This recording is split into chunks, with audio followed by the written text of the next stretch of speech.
Boom.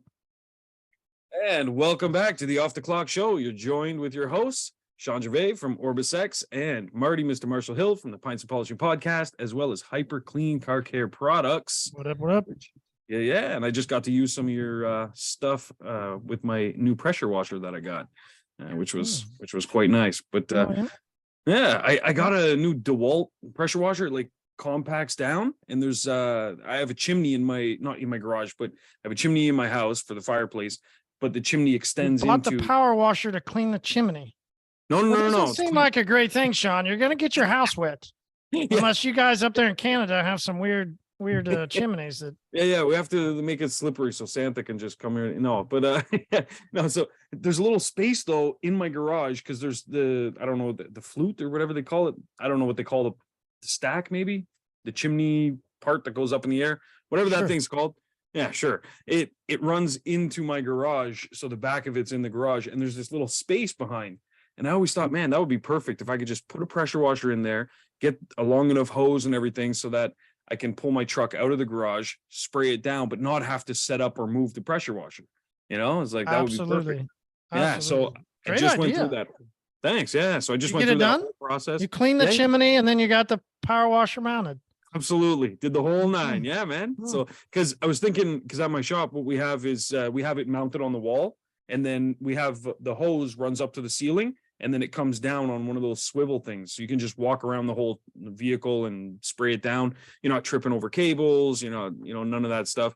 It's the only way to go, in my opinion. But I wanted that at my place, but it's just, it's a little too sophisticated. That's a little much to have a boom. I think they call those booms I think so, yeah. And to have that, that would be a little much. So I was like, okay, what's the simpler method? And I tell you though, this DeWalt pressure washer is phenomenal. Given that it's electric, compact size, electric, yeah.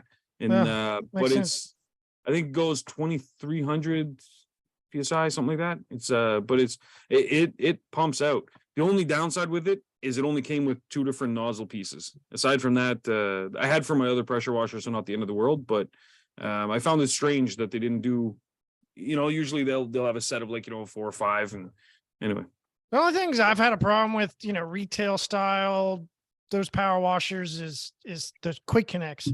Sometimes they just put those random ass, their style of gun and that thing that you got to put and you got to change off. And it's like, can you please just put on a regular quick connect like everybody else? Come on. So this one has that exact same thing. And it was part of the reason why I didn't care too much in this sense, because the wand is just mounted on the wall as well. But if I had to pack it up, because they touted as being, it's portable, it's this and that. And they have this little compartment, you lift it up and you can put the pieces in, but it definitely is one of those ones you have to unscrew it, put it in. And I'm not doing this every day. There's not a chance, but yeah. So anyway, I was quite proud of myself. I set it all up, washed the truck off. It was pretty nice. Had a little incident, but as I was telling you before the podcast, you had an incident? Yeah, I let my daughter use the pressure washer, and she took one of the emblems off the back of the truck. Is one of your favorite wines port? Yeah, very funny. Yeah. Well played. That was good. Yeah, because she took the S off. So all I was left with was port. I was driving down the road and I just kept thinking people are gonna look at me and be like, "Look at this guy! What's he doing?" Because I see stuff like that. I saw. Well, the best one I saw recently, there was a guy driving down the road. I couldn't tell what kind of car it was, but it looked like a Mazda 3. But he had a what? It looked like a Mazda 3. I haven't heard of that. No, I've heard of a Mazda 3. Oh my god. A Mazda 3. Okay. Yeah. What do you guys have up there in Canada? You got what? Mazdas? You got Mazdas? Mazda? How do you say milk? Milk. Okay, that's normal. Yeah. So Quebec and Ontario, we're bordering. One side says milk, the other side says milk. With an A, like milk, And same thing, bagel. I don't know how you say that, but bagel.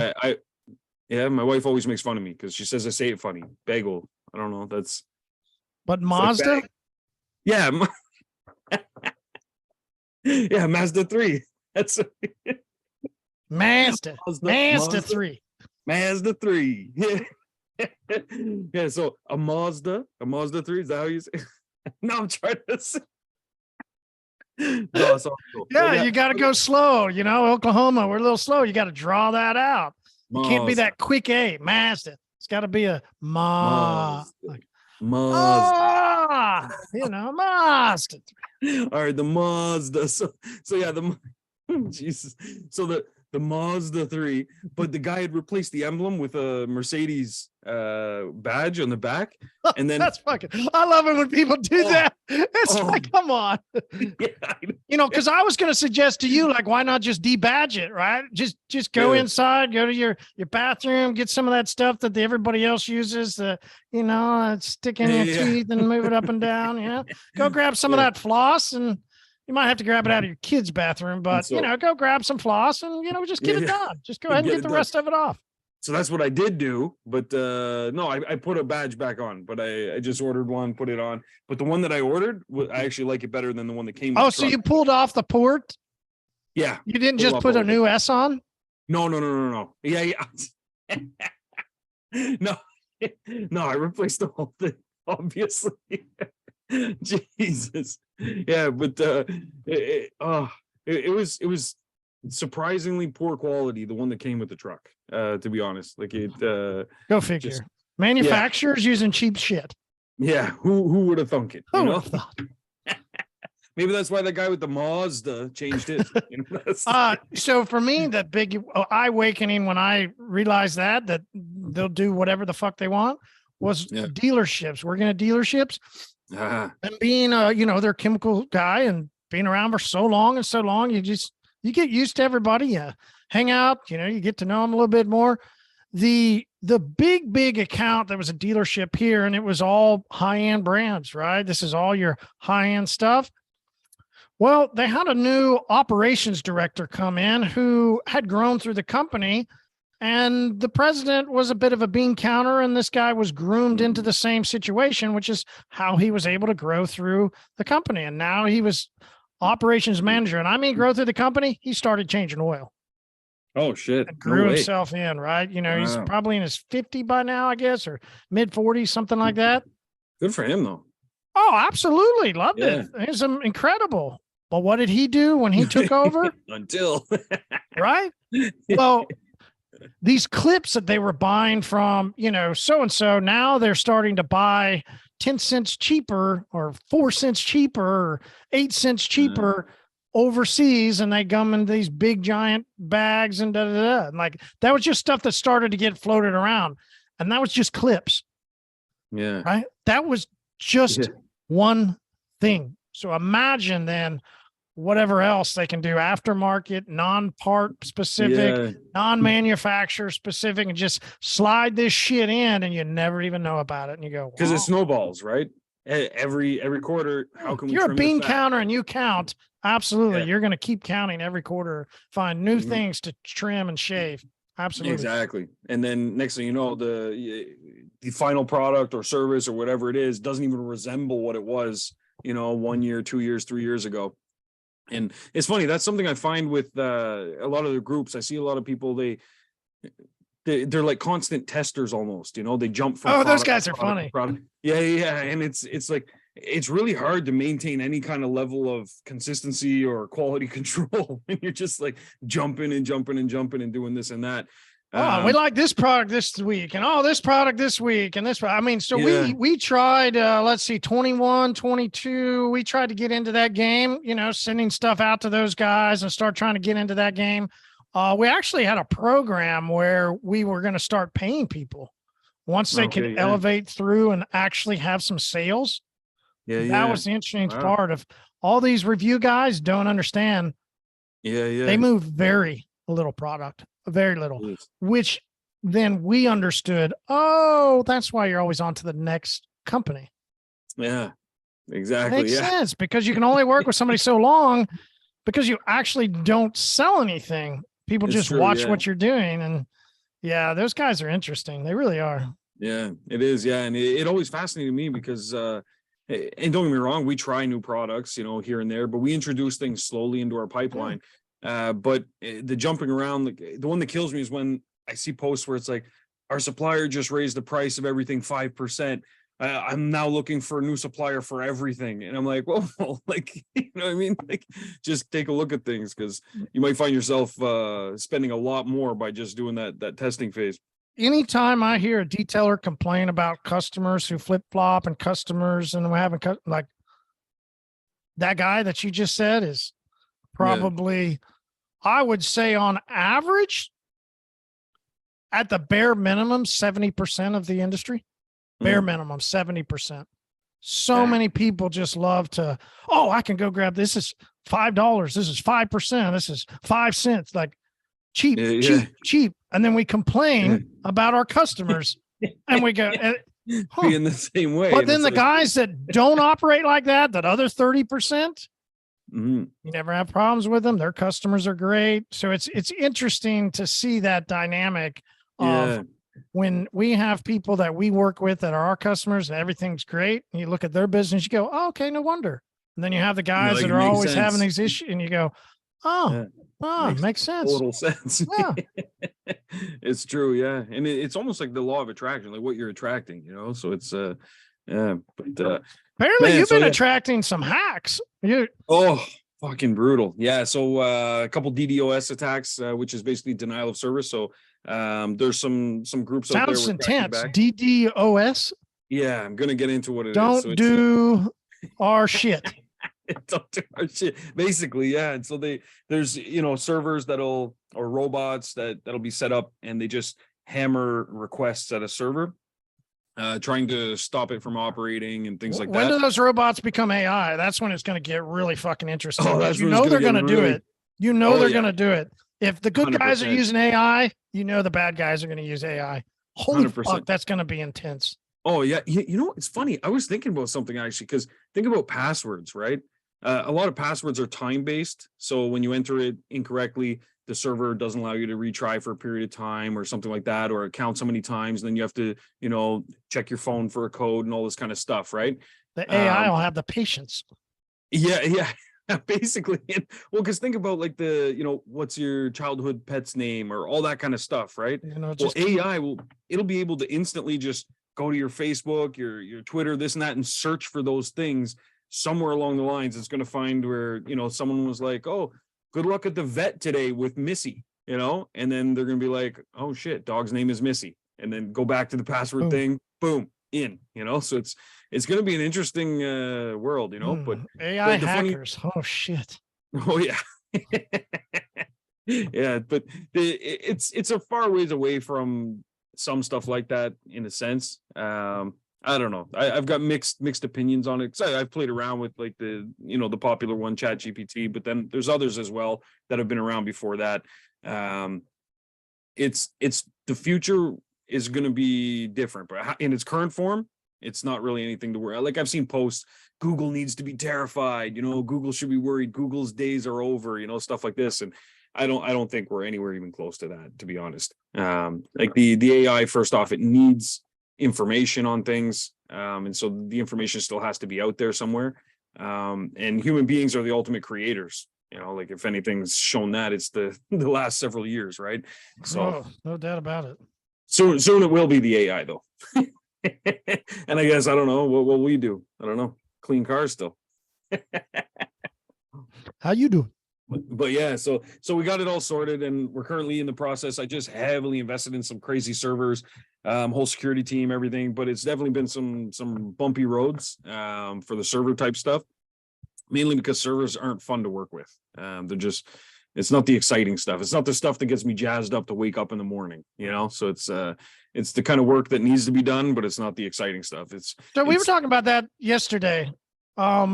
What eventually you think, what we think defines success in people is getting through the mundane, being able to day in and day out, do the mundane over and over with a smile on your face, even though you don't like it, it has to be done. And I know for me in my career and my business, the times I'm heavy on my mundane and kicking ass doing the mundane, we're doing great. The times that I go chase a bunch of random shit and go just keep doing a bunch of all these new ideas and all this new, like, oh, I'm going to do this. I'm going to do that. It's like, ooh, we start kind of having some problems. 100%. You And think that's that is like the people that have the ability to go in and day out and do those mundane, regular work over and over and over. Is that yeah. what ultimately is gonna, you think? I think that is the key to success, honestly, because it's those are the things that, first off, if it's mundane, chances are someone else doesn't want to do it. And people pay for solutions to their problems. Like Bingo. there's that saying, people don't buy a 3-inch nail or a drill bit, they buy a 3-inch hole, like that's what they want ultimately. And so, doing the mundane stuff, I think, like a lot of the stuff I do, coding, I get jazzed up about it because I'm helping people with their businesses. I get to see the end result of them succeeding, but coding by nature isn't really like a fun activity. It's not like, skydiving or watching a movie or something. It's just, typing out words in a program. It's and it's a very solitude, like it's just you and a computer screen, it's so, but it's the end result of it. And so the fact that I wake up every day and do it, and I stick to a schedule, and I just, work quickly and do the mundane stuff every day. That's why, OrbisX has grown as much as it has. Similarly, my staff, like my guys aren't like passionate about cleaning cars. You know what I mean? They don't wake up and they're like, ooh, I hope I get a filthy one that has 12 cats living inside it today. Like it's not what they like, but they know that mundane work, they do it day in, day out. And then they have the fun interactions with customers outside of that. But I definitely think that, like our shop, for example, is all built on the mundane 100%, because we don't seek after, the fancy guy with the Lambo that we're going to see once in a lifetime. We go after the daily drivers. We do the mundane stuff that a lot of detailers I see all the time. I'm sure you do too, where they're like, I'm no longer doing interiors, stuff like that. And I don't see that anymore. Not with this economy. You don't see it. With this economy now, it's like nope. Those guys are actually out of business, and I'm not shitting you. So many of them are now out of business. Yeah. Shit. That's serious, huh? Holy shit. Oh yeah. Or, this one guy I mentioned it to you. I think we mentioned it in one of the, like, now there's some people, there's one guy. Now I'm going to go work for a coating company and sell people coatings, like. Yeah. It's like, okay, that's quite the transition. Yeah. I was wondering, because I haven't seen many of those posts lately where it's like, no longer doing interiors, stuff like that. So it's like, wow, shit, huh? That's crazy. See, it's funny. Went out of business. I was always criticized by some other people I knew that they had nice fancy shops with, the nice floors and all this shit. And they would talk to me sometimes and they would say like, geez, why are you doing those kind of jobs? Like you could be doing anything else. And I'm like, these jobs pay the bills. Simple as that. These jobs are always going to be there. You know what I mean? And so it's, even if, they had that customer that had the Lambo, he goes through a hard time, loses all his shit. Now he's driving a daily driver that's, not well taken care of and stuff. Well, guess what? Now he's my customer. Like, that's just what happens. But so I just found the customer base was so much larger, and it was a more stable foundation to build a business on. But yeah, so I think in terms of the mundane stuff, absolutely, man. Like a lot of the stuff I do in the group, as you know, is support things. People ask me the exact same questions every day. Not the same person, but I get millions of people that ask me the same. Wrong kind of mundane for you and I is that. Yeah, it's just like, I just get wore out, right? It's like I can't do it. I can't do the same question over and over and over, and it's like, well, it's funny because I get the same ones all the time, right? But I kind of trick myself and I say, just pretend it's the first time you ever got asked this question. So I answer every question. I've answered it the same way 1,000 times. It's a Groundhog Day for you. Same enthusiasm. Yeah. Because on the other end of it, they don't know that I've been asked that question 1,000 times, so I have to, that's one thing I find is difficult with staff, because they're not invested in the same way that I'm invested in my brand, so they start going, what the fuck are these guys ask the same question every day? Exactly. And so that's where it's difficult. Like I had one guy at the shop and he was like, man, if anyone asks me one more time what the difference between ceramic coating and PPF is, I'm going to pull my hair out. And I was like, I actually have started some enemies. I think I started telling people when they just ask the same, like I just, hey, did you go ask the group?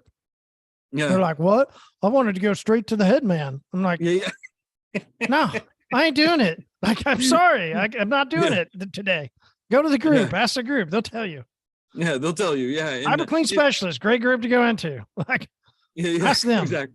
And they'll have the answers, and and someone else in there, it'll be the first time they're asked that You're question. better than me, man. You're better than me because I got finished with that a while ago. Like, Yeah. yeah, I can't do it. But I will say this though, you have a quality of a multiplier, which is good.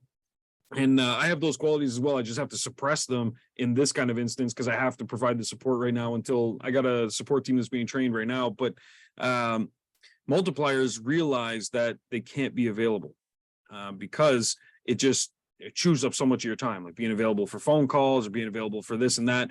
And so everything has a priority. So like being asked a simple question like that is like, oh, I wanted to go straight to the head man. It's like, it's not really a question that qualifies for the head man because the head man needs to keep developing more products and ideas and stuff like that. So it's everything's got a place and position.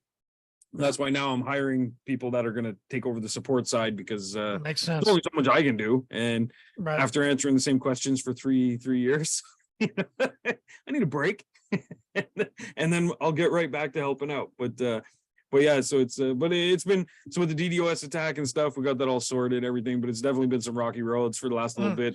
Hey, fucking speaking of rocky roads, no way. Yeah. No way. Was that video like inside of your OrbisX group? I posted this video that I saw. Is that's serious? Is that really Canadian roads? Like, talk about a rocky road. Oh yeah, there's roads like that. Yeah, and yeah, it's crazy. And for those of you watching or listening that haven't seen the video, go to the OrbisX group. You're gonna see the video. Marty posted it in there. It's wild. There's a car driving down the highway, literally bouncing. I think it went airborne at least once or twice too, like the tires off the ground, I think. And anyway, there are some roads like that, but then also potholes and sinkholes. You know what sinkholes are? Yeah, I mean pothole. Yeah. I mean, so that was your reply, was that sinkhole. Potholes we have. I imagine you have them a lot worse. It gets colder, the cold and expand. But we have, as we came out of winter here, yeah, they're plentiful. The service guys are out dumping stuff in them and doing everything they can. But you can mess up some rims. Oh, 100%. No doubt.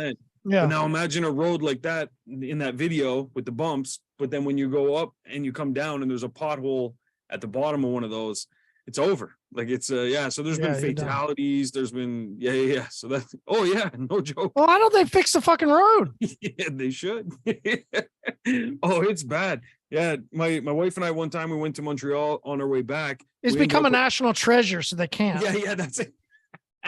With the housing crisis, there's a family of 6 living at the bottom, right? That's no, it's bad. But in the sinkholes, housing crisis. You guys have a housing crisis up there?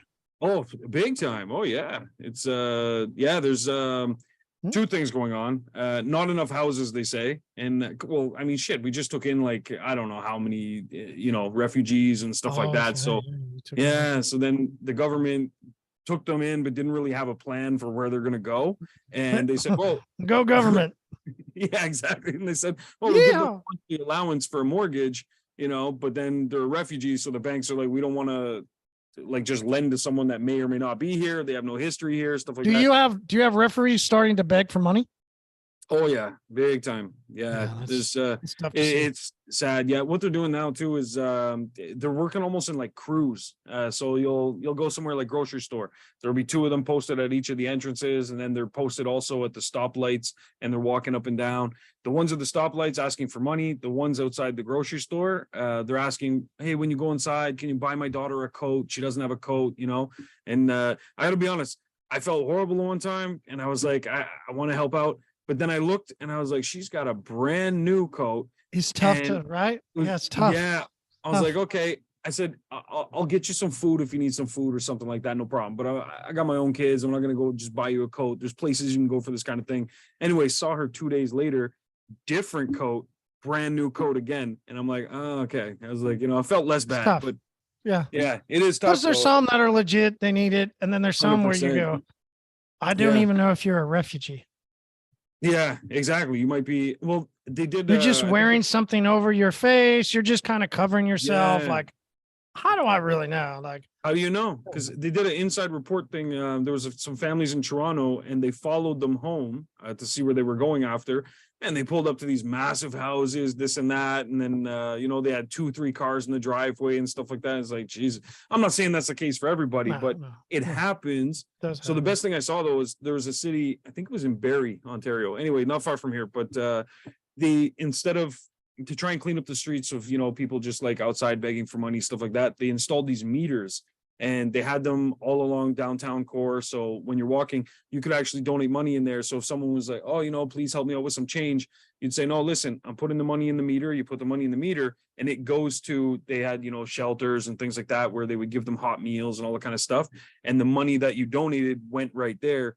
So it kind of deterred, perfect. I love the whole thing. Yeah, it was a good solution, but, it was. And then some of the local gangs realized that they could just cut these machines down and then open them up. It was a whole mess. Humanity's terrible, man. I know. It's brutal, man. But yeah, so the housing crisis, that's part one, is the people they brought in. Part two, they've made it really expensive and difficult to build a home for the builders. So like our housing prices compared to like the United States are completely skewed.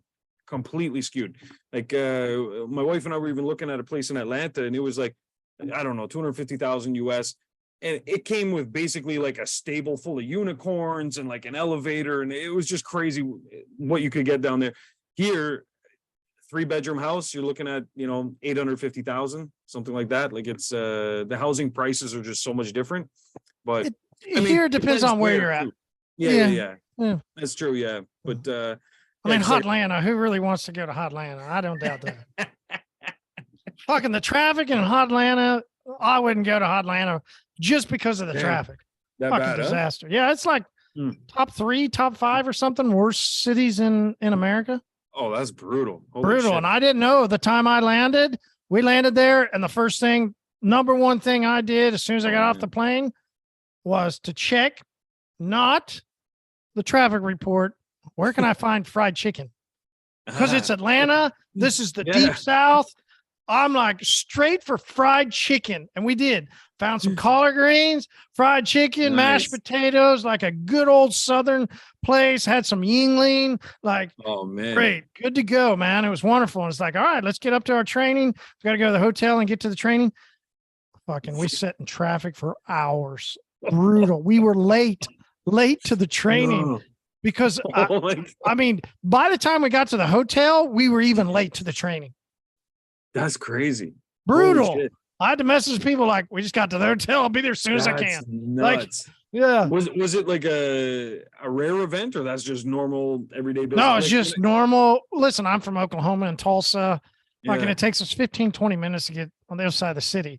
We still have about 1 million people. I just wasn't ready for the mass chaos of Atlanta. Similar to Tampa, crazy. Right? Tampa's just the same way. Like Tampa's got horrible traffic.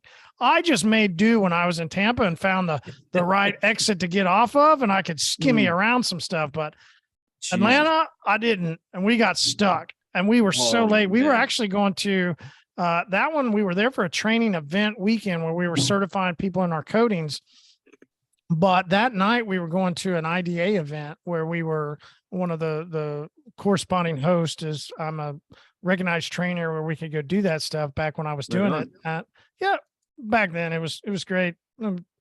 Made sense. But and literally we were like 30-45 minutes late to that.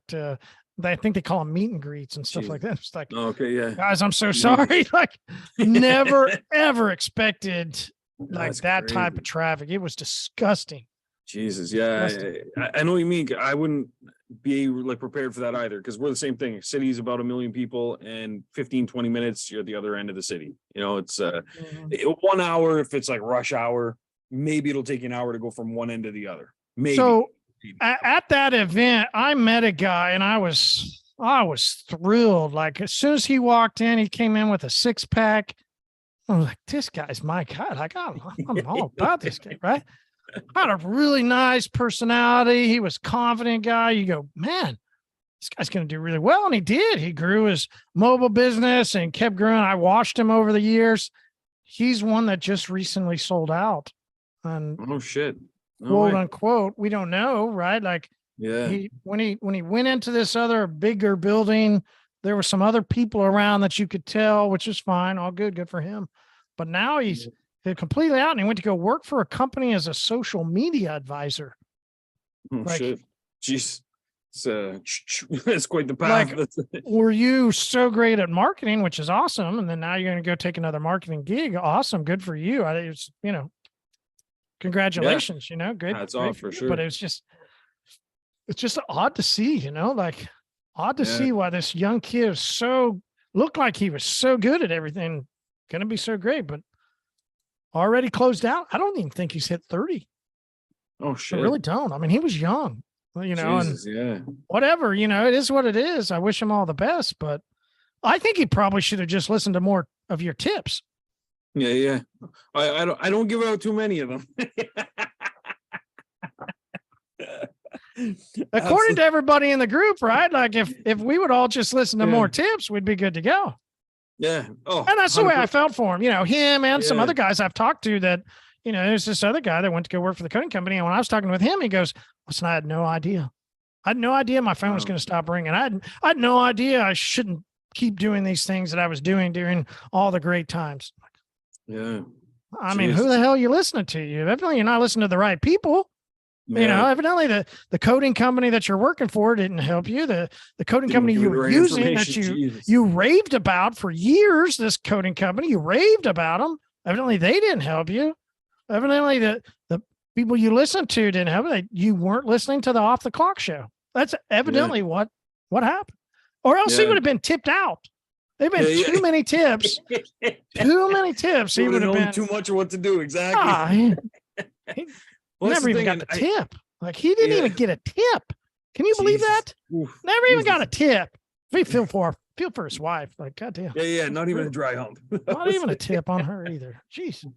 It's one of those things because, like, listen, when we started our shop, I knew I wasn't going to be detailing forever, but I knew I would have the business forever, and the goal was transition into that. But I think that I think a lot of it has to do with, you're right, the sources of information people get, what they consume, what the kind of, not lies they tell themselves, but kind of they create this world where they think it's going to be stable and static in the same way forever. They think, business is going great right now, it's going to be like this forever, and they just fall into a routine of doing the same shit, not paying attention to when things are changing. And I think that's where, like, prioritizing things really has an impact on your business. Prioritizing the way you're running your business. So a lot of people, they get caught up in doing the same tasks over and over, the mundane stuff, but then they get these ideas, they want to go try something new. I'm trying not to give a tip right now because I was trying to lead you into the tip and you're trying to get away from it. Like, that's where you're sitting there doing. I was like, what in the world? I was about to send you a text like, dude, that was a tee up for the tip. Like, where are you going? Tee up for the tip. I love it. Tee up for the tip. Well, then the tip has arrived. So, there you go. Listen, we all know you're going to double tip, so just go ahead and do the tip that you were going to do. Pull it out, put another tip in like you always do, and you'll put a fourth or fifth. We get it. Yeah. Brace yourself. And then in the end, you're in a wheelchair. But so I think so it happens with all businesses. It's not just detailing. It's not something we're immune to, but I do notice across all kinds of different industries, because remember, I have a marketing company as well. And so we work with all different types of industries, cleaning companies, you name it. And similar things happen where businesses, when they start out, they're hungry. They're like that young boxer, they're in the ring, they fight anybody, they'll win any fight.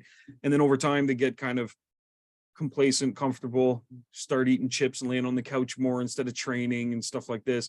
And then they just think that things will continue the way they do. And then they act surprised, when they get knocked down. And it's one of those things where you always have to stay sharp and stay focused. And I think that a lot of it has to do with the way that we're told that we should manage our time. And a lot of people focus too much on, business is going great. This coding company told me that, this is the future, that I just need to do this and forget interiors and all this kind of stuff. And then they focus heavily on that. They get one track minded and they forget that change is inevitable and change is going to happen in your business. So anyway, I think what we need to do to be more productive in your business, because a lot of people tell me, they don't have time to do marketing and they don't have time to do this and that when they ask me, how can I get more leads? How can I get more business and stuff? My business has slowed down, phones stop ringing. And a lot of it has to do with the fact that they're not assessing their to-do list right. And this is what I'm going to talk about today. But if you pay attention to, things like we're saying, and you follow these tips, it's not just hearing the tip, the tip is nice, it feels good, but you have to actually go do something with it as well, right? Stop it, Marty. So the thing I want to talk about today, I introduced it earlier when I said that you're a multiplier, because there's actually ways that you can multiply your time. And that's what I want to talk about today. So you have all the time in the world to do marketing, because number one, you can hire somebody else. But if you want to do some of it yourself, which I highly encourage, whether it's Facebook or it's, print materials or whatever the case may be, you have to find ways to step away from some of the things that you're doing in your business, or else you're going to get wiped out. You're going to be one of those guys that ends up, changing career path too soon or something like that, because you're not focused on the right things, right? So, which is, unfortunately, I hope that this guy didn't make that decision, right? He probably didn't 100%. have enough people around him that as times got tough. Listen, this is going to be a conversation I have with my daughter, because I just got a text the other day and we got to have a phone call. She got in a car wreck. She needs some financial help. She needs some things, which is right? okay, man. Health is fine. Jesus, she just bumped into somebody, but she's got, a 17-year-old kid. She doesn't, right? She needs some financial help in getting this guy's car fixed. Sure. But what's this relationship been like, right? Like, what have you done to continue on your life so that you know that people are going to be around when you need them? Yeah. Because there's not one of us that can go through life without ever needing other people. It's true. 100%. And that, I think that's a tough thing that many of us don't understand, is how much of that, and this could be a mundane, you could think of relationships as mundane, but if you don't ever continue on and further relationships with people, nobody will ever help you, because that's true. Why? That's true. Yeah, because they have no connection with you, and they're like, there's no why connection. Would I help you? Like, you're not in my life. Like, why would I? So if you haven't built your business around connections, it's funny you say that, because so recently we were doing some videos for the shop, different videos of our waiting area and all this kind of stuff, some promo videos, and I knew this guy, super talented at creating videos, but I proposed it to him and I said, hey, listen, we should do these videos. We're going to pay you. This is what it'll be. Let me know some dates are available. Anyway, he didn't get back to me, and he just wasn't keeping in touch and stuff like that. So we just continued on, and we hired someone else. We got the videos done. He messaged me several months later. I think like 3 months had passed. He's like, hey, I finished up some projects. I'm ready to get going with you. And I was like, it's already done, man. You've been replaced, and it's because he wasn't keeping in touch with me. And he said, oh, well, I thought you were going to reach out to me. I was like, why the hell would I do that? And I think this is true with detailing as well, where a lot of people think, like, all my phones stop ringing and stuff. Well, what are you doing to reach out to your customers, to nurture that relationship? Because you're going to need those customers in order to refer you people. You're going to need them to all kinds of things, so to come back again for more business. But without nurturing those relationships, and that's where something like OrbisX can really help them out. Absolutely. With doing that stuff, because they won't be able to. But similarly, automation is great, and you should automate as much as possible, but you have to also be involved as well. And you got to, because those connections are best developed over the phone or in person, talking to somebody, because that's how humans respond usually. But if you're not able to, because your client list is so large, that's where automation can step in and help out as well. But yeah, definitely, I think people are hugely important, and it's not just networking like other groups. I find a lot of people spend a lot of time networking in groups with other detailers and stuff like that, and that is important, learning tips and tricks and stuff. But if these guys spend half that time nurturing those same relationships with customers, I'm going to tell you that's not important, because I looked at these other guys that were now out, especially one guy. That's all he did, man. He was all in those groups, friends with all the detailers, which is probably why he's having success as a salesman now, because suddenly all these random people are starting to use his coding that he's now a salesman for. And you go, nicely done on being a salesman, man. Nicely done, because you just basically, all these people over the past years that you've been quote unquote networking with in the groups, you're basically flipping them to now you make money off of them and your commission as a salesman. Great job, right? Like Yeah. I see the play and I go, nicely done. Nicely done, right? Well played. Well played.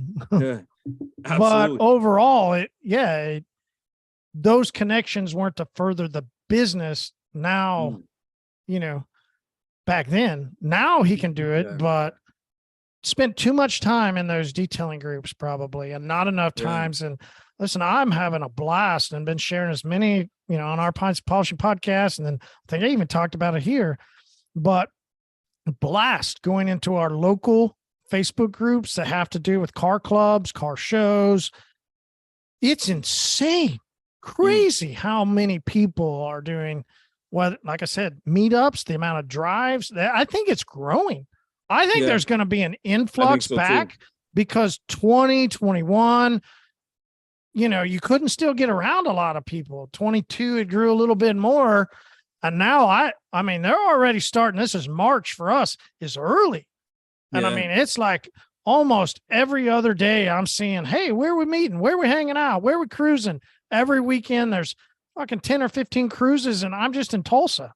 Like, so imagine what the bigger cities are and what some of the bigger places. And you go, listen, that is definitely a massive hub that people are going back to the car show scene, car club scene. I think that there's a connection for them as humans and as social and all the stuff that we've had to deal with over the past years with Corona on the local stuff, then social gets wonky.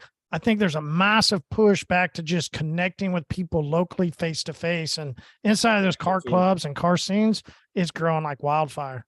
I mean, our distributors, as they've been listening, they've been just killing it going into the car shows. We had one guy this past weekend set up his own, come out. He only had 20 cars. Awesome, though. Shit. Sold a couple $100 worth of product. Had other people come by. Start doing that on a regular basis. What does that look like? It grows from there. Absolutely. Yeah. Jeez. That's amazing though. Yeah. And see, but that's where making good use of your time is important, And so I'm going to circle back to my tip here. So I think that where people are spending their time is I think what we're getting at with, in this case, that other guy, he used, his time to network and build that. And maybe that was his play the whole time, was that I'm going to, familiarize myself with these people, network with them, and then eventually start selling them, some product from some coding company. Right. And then for detailers, how they can put that into practice would be the same type of thing, networking with wherever your customers are going to be, because there's clubs and groups and all kinds of stuff. Especially I've seen that too. They're definitely on the rise during, the pandemic and everything. People had to find ways to, bridge that social connection. And I think that's what people were doing, is setting up these groups. But now that people can go out there and interact with people and stuff. So tapping into those groups, I think would be huge. But when it comes to how to do that for your business, a lot of people I think are missing some steps when it comes to prioritizing the things they're doing. And that's where, I was listening to this TED talk and they were talking about the significance calculation. I'm not sure if you're familiar with that, but what is it?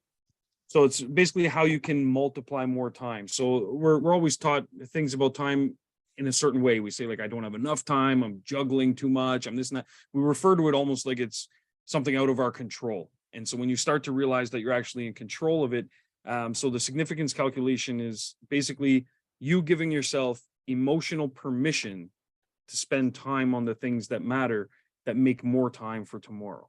So you start thinking about, okay, what can I do today that's going to make more time tomorrow? What can I do right now that'll make the future better, right? And so there's three pillars to it. So there's urgency, and this is about how to, work your task, right? Because when you prioritize a task, you're not really creating more time. You're just taking time away from some other task or something like that.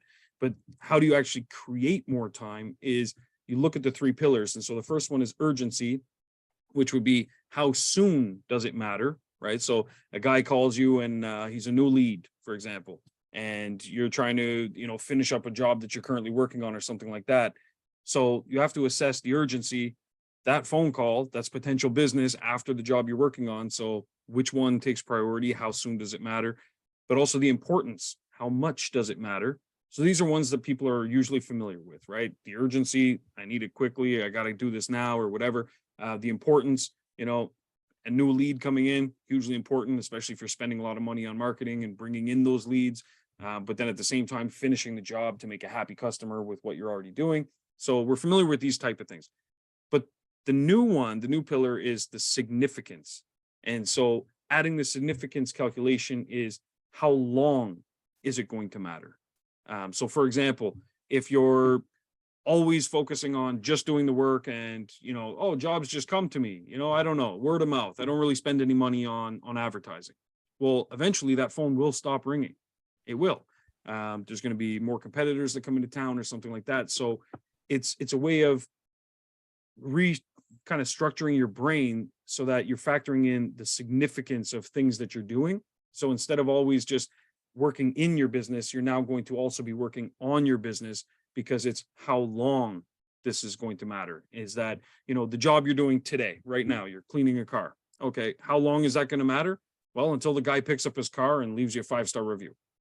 But if you hire some people, or you clean that car faster, more efficiently, and then you take some time, or maybe you spend less time with the family one weekend, so you can take the time to set up OrbisX with automation and set up your, follow-up reminders and things like this, that effort that you put in today is going to multiply your time in the future, because the significance is there. How long that time that you spent today is it's going to matter for a long time, because it's going to now follow up with your customers, generate repeat business while you're doing the other stuff, the day to day. And that's where I found it to be a really, really fascinating concept, that a lot of us feel we don't deserve the time on certain things because we have to, I don't have time for that, I've got to spend my time doing this instead.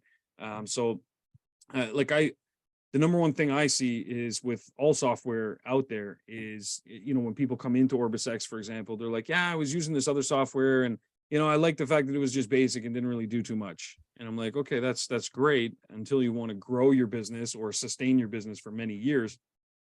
Because as you know, Marty, when everybody started the business in, like 2020 and stuff like that, a lot of guys that had started then, they came in with this boom and this and that. And then, they're kind of finding out now things are a little bit different. And it's because they focused on the things that were, urgent, and they focused on the things that felt important at the time, but they weren't doing anything significant for their business down the road. And so putting in that significance factor into the things that you're doing every day will make your business impenetrable and recession proof, really, because the things you're doing today are going to generate time, and they're things that no one else is going to want to do. It's all the mundane stuff, right? It's the things like you think I enjoy setting up automated reminders for my business? No, I don't wake up and be like, ooh, today's the day. No, I don't get excited for it, but I do get excited for the fact that I'm buying time in the future and I'm making that positive impact for my business in the long term.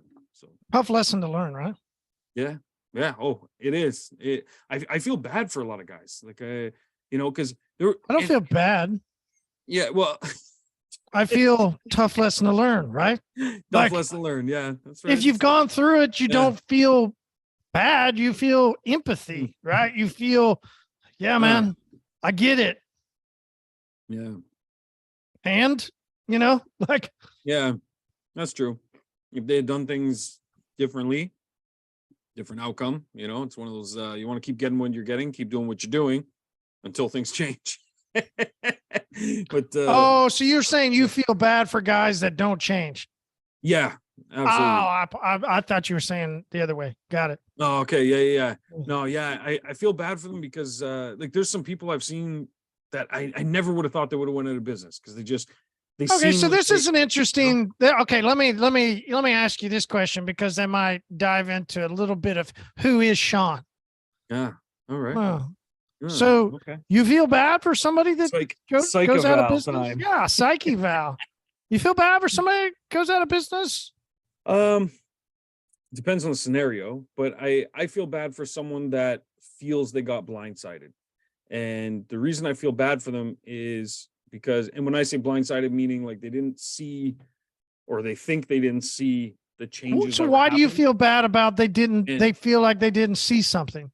I feel bad because I feel those people usually don't learn from that experience. And isn't that the best? Like, okay, And that's what I love about it. That's why I don't feel bad.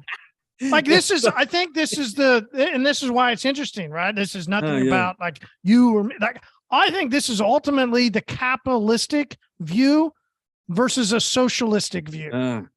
I really do. Because it is kind of like survival of the fittest. Like you got to. It should be in business, survival of the fittest, and the customer gets the best product out of the company that survives. Yeah.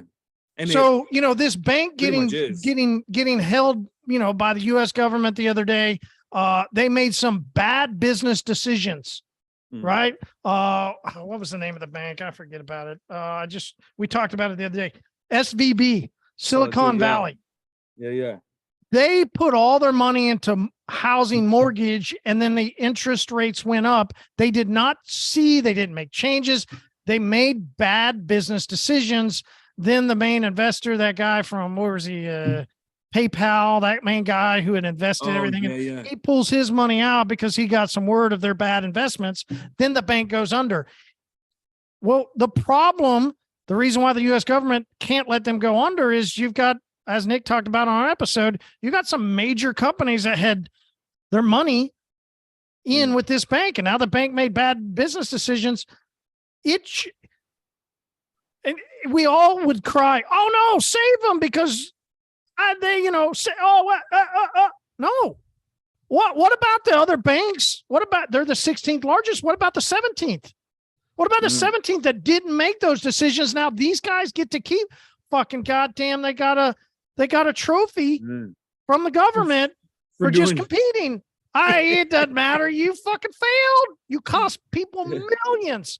Mark Cuban, $7 million it cost him. It's okay. Yeah, it's okay. We'll give you money and we'll make sure that some other bank comes in and helps you. Like, is that really capitalist? Or did we in the past decades, allow those people to crumble so that the new company can come in, so that things can learn and we can progress through it and people don't make those mistakes again? And as a capitalist society, we continue to grow. Yeah, I see your point there. Yeah, that's right? That's tough though, right? That's tough. You want to tell these people like iron sharpens iron. So not that like that. That's fucking really, that's fucking gut wrenching right there. It's true. For me, I think, I feel bad for those that will have this happen to them and they don't think it's their fault. That's what I mean. So like, someone that goes into business and it's someone else's fault. It's the economy changed, or was my competitor that moved. But isn't why they shouldn't have ever been? Because you and I both know that business owners should always take the weight themselves, should always take the blame on themselves. It's always my fault if my company doesn't do something right. 100%. But the guys that take it as somebody else's fault, of course they're going to go out of business because they're always blaming on somebody else. They should be working for somebody. Yeah. 100%. Which is all good. It's no problem. Work for somebody. It's all good. It's not about who's right or wrong. If you work, like, enjoy your life, go work for somebody. It's a lot easier. If you're going to blame other people, then go work for somebody. I don't blame anybody except myself. 100%. Because not everybody's cut out for business. It's just the reality of it. And maybe they're cut out for a different business, but no, I think you'd have to be. I'm thinking about it. I'm trying to find a way that the puzzle piece fits. It's not. The best thing for those guys to do is go get a job. And then if you enjoy cleaning cars, keep cleaning cars. It's not don't clean cars. Detail them at night, detail them on the side. One of my favorite people is Derek from DJD Detailing. We've talked and I've talked to him and he goes, listen, man, keep cleaning cars and then work for people. Like, that's the best life for you. Make your money and then do something you enjoy as a hobby and get paid for it. That's absolutely the best life. It would be incredible. Imagine how much less stress you would have. Oh, goodness. Yeah. Right? Imagine. And if anybody can imagine a life with less stress and it'd be more appealing, then don't run away from it. Go that way. Way, yeah. See, a lot easier life for you. Yeah, I'm drawn to, maybe I'm addicted to drama or something. I don't know, but there's something about us. A life of business. Yep.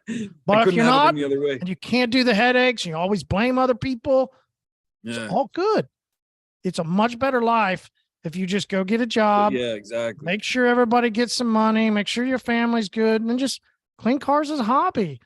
Yeah, Do the things on the cars that you really enjoy. Don't stress things. it's true. Yeah, which sorry, I was thinking of this post real quick that I saw. We all have those days where there's too much headache or there's a customer we don't want to deal with and stuff like that. And so there's one guy and he posted in the group and he said, this is for those, I think, was it Liam Neeson? I can't remember. It was an actor anyways. And it was three different like stages of what he was doing, but it was where you give that like basically that fuck off price. But they say yes anyways.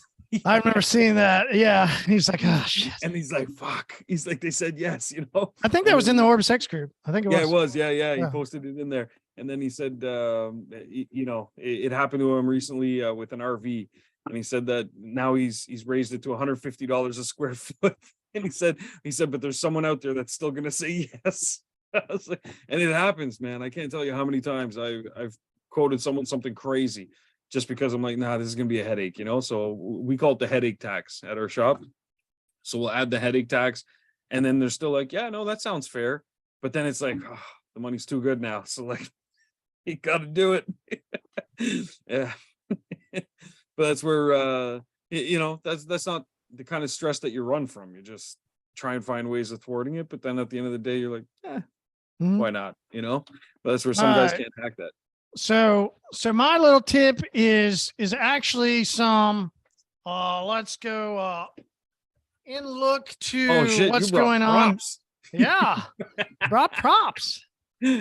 Because this is a little like inside look of what's going on, right? So my tip is to find something that you enjoy that others enjoy. Seems simple, doesn't it? Yeah. Seems very simple. Too easy. It does seem simple on the surface. Yeah. Yeah. Find things that you enjoy that other people enjoy. Why do you think people, why in business, as the entrepreneur, as the owner, as whatever role you want to put yourself in, why should you find things that you enjoy and other people enjoy? Well, if you enjoy it, you're going to enjoy what you're doing. And then you're going to be able to sell it like a champion because you know all about it. And people are going to respond to it and buy it because they also enjoy it. Yeah. And in 2 years, and in 10 years, and in 20 years, and 30 years, most of us don't get in business to go out in a year. Most of us get in business because we go, I want to, right? And they'll put their flag in the ground and like, this is because, and they'll fill in a blank, right? It could be bosses, it could be finances, it could be because I want to be, right? It doesn't matter. Whatever the reason for somebody getting into business, they're going to put a flag in the ground. There you go. Because of this, I'm going to do it. Yeah. Well, so some of my transition, what I'm doing now as we continue to grow and over the years from 16 and 17, as I got into the national scene, 20 bringing Nick, coming in as an investor, we building out the hyperClean brand to at a much better and bigger level. The amount of work that he's done to help change our brand image and what we do has been incredible. And now my role over the past years has continued to evolve, right? As a company, we teach navigating. Inside of your own company, you've got to evolve. I've always found the fascination of learning enough about things so that it can grow and then being able to let go. Yeah. It's tough.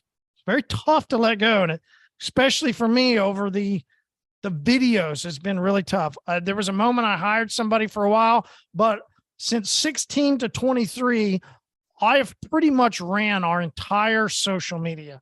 Now we got into photos about a year ago with somebody. It's been great. He's actually one of the main ones that's going to come in to do some of the videos. I've got another guy, Derek, which I mentioned earlier. He's going to do some. We've got some other people we've hired. So we're now being able to build in some people to take that away from me. Why? Because it's time. And it's time for us to, especially me as the owner, it's time for me to let somebody else handle that so we can go on to other things. Big thing that I've always, and it's one of those, you love-hate relationships, right? But it's the challenge that you can't back down from is sales and marketing. So I'm releasing some of the social media. I've released the other parts of the business as we've grown. And now I'm going to dive into some heavy sales and marketing type of 2-year, 3-year. I don't know. We'll start then hiring salespeople. I'll have to work through with, so it's a long journey in that. And I'm excited about starting it. And this is the inside look of one of the early parts of what we're going to do. Already I've started planning this out. Now, there's a little bit of schematics that we still have to get figured out, but a lot of, and which I've talked to heavy with our distributors, a lot of what we're doing here at hyperClean, going into those car clubs, into, like I already talked earlier. And this is a bucket. And you go, yeah, there's a lot of people that have buckets of chemical. Absolutely. No reason to reinvent the wheel. Right. Yeah. So we're going to start sending out to these car shows. We got bug, right? Every car show guy wants to clean off bugs. Yeah. We've got cleaners. We got soaps, slick. I mean, what car show guy doesn't like to spray a spray on their car? Every car show guy sprays their car and they all clean their glass. Nice. I got one of the best finishing sprays, protectant sprays, and one of the best glass cleaners out there. I would say it's the best glass cleaner. I don't know anybody that can compete with our glass cleaner. So we're sending all this out. We're going to start giving it. We're going to start going to car shows. We're going to start setting up clinics here. We got a great spot, working with car clubs to do clinics on how to, and we're going to start really diving into that car show scene, heavy with the guys that love cars. Right on, man. It's a lot of, I'm excited. And one of the things that we're heavy, which Nick and I just talked about a little bit ago, was we want to make sure as we begin to plan out this sales and marketing, it's stuff that we enjoy and they enjoy. Right? So how you get there is you got to build a wanted poster. Got to start defining out who that is that you're going to go after. Right? Start design. And so I spent time looking up, watching ads, the way people market me, watching people whose cars, what they like, and this takes time. And I'm not done. Yeah. It's a process, right? But we're starting to narrow in on the type of person, type of car, what they enjoy, right?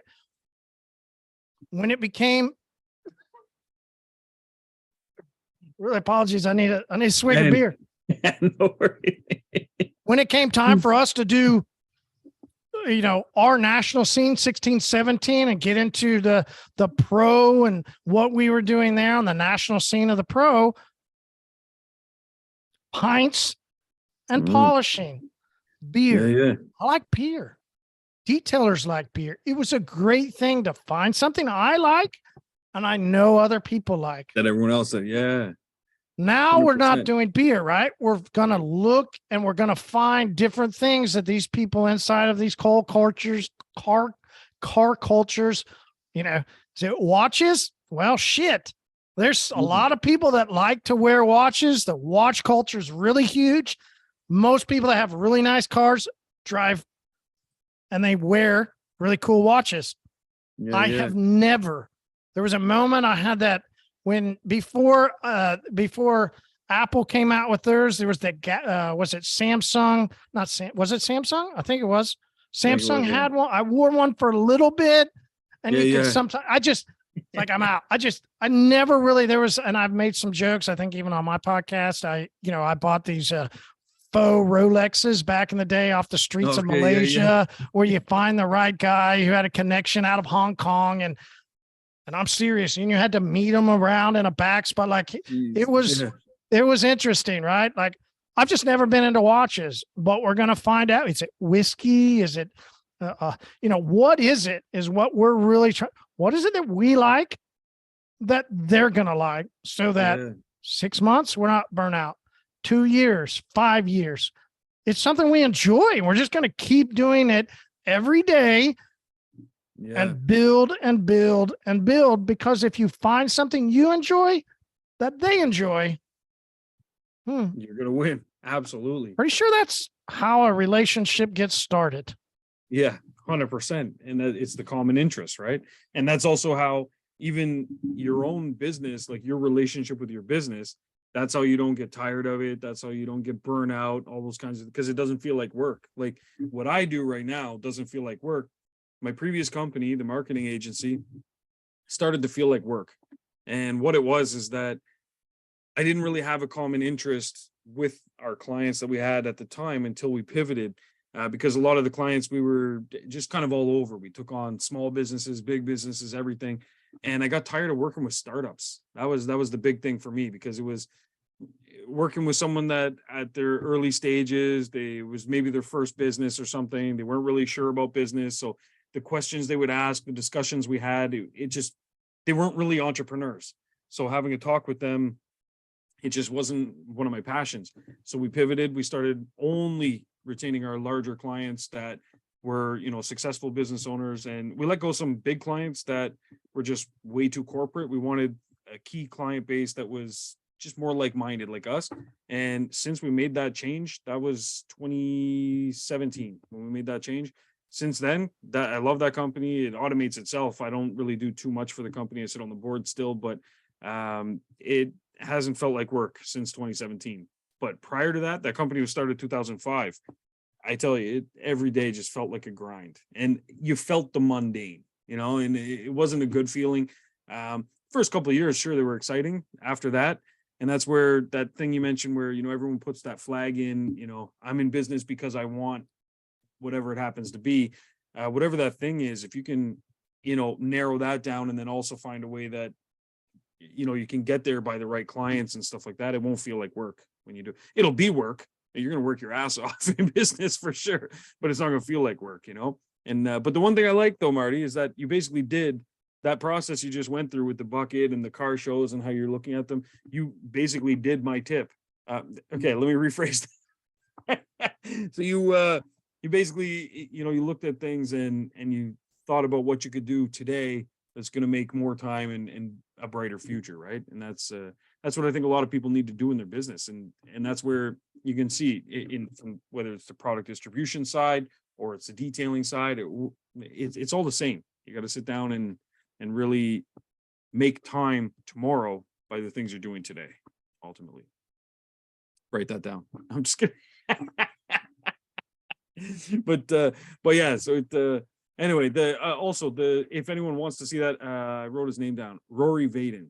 That's the guy that I was saw at the TED Talk that has the 3 pillars that he talks about, and it had some really good stuff in there. There was more to it, obviously, because I summarized the concept, but there's some good stuff in there for people that are looking to automate their business and get more time back so they can do the things they love. Check him out, absolutely. Yeah, awesome.